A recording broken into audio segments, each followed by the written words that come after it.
Si vous êtes nouveau sur la chaîne, n'oubliez pas de vous abonner et d'activer la cloche de notification. On commence. Parce que l'UFC se développe toujours plus dans le paysage sportif mondial, l'organisation doit apprendre à faire avec quelques grosses critiques. Dans la lignée d'un Francis Ngannou, de plus en plus de fans remettent en question les salaires des stars, et une nouvelle vidéo à ce sujet vient de faire le buzz. En effet, à 60 ans, une légende va devoir reprendre du service pour assurer sa retraite.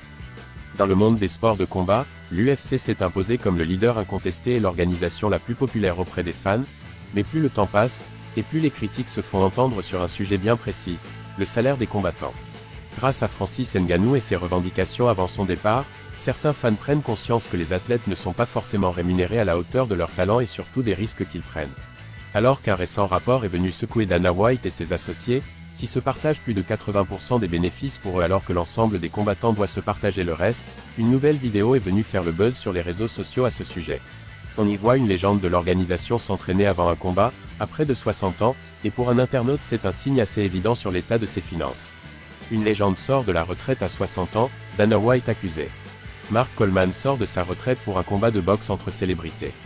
Dana White et l'UFC devraient avoir honte que leurs combattants ne puissent jamais prendre leur retraite. Cette légende, c'est Mark Coleman, un Hall of Famer de l'UFC et un ancien grand champion de lutte. À l'approche de la soixantaine, et 13 ans après sa dernière apparition dans l'octogone, Coleman va être obligé de sortir de sa retraite pour disputer un combat de boxe entre célébrités. Pour les internautes, qui ont été nombreux à réagir, cette décision est financière plus que sportive. Et c'est un problème qui en dit long sur ces gains en carrière, que les combattants les moins connus doivent trouver un travail après la retraite sportive n'a rien de choquant, mais que l'un des hommes les plus populaires de l'histoire soit obligé de revenir à la compétition, ça soulève quelques questions. D'autant plus que pour les fans, il n'est pas prêt du tout. Il a vraiment failli se casser le genou au bout de 2 secondes de vidéo. Aujourd'hui plus que jamais, la question des salaires à l'UFC révolte et pose question. Les internautes n'hésitent plus à parler en faveur des combattants, ce qui devrait faire chaud au cœur à Francis Ngannou, toujours très vocal à ce sujet.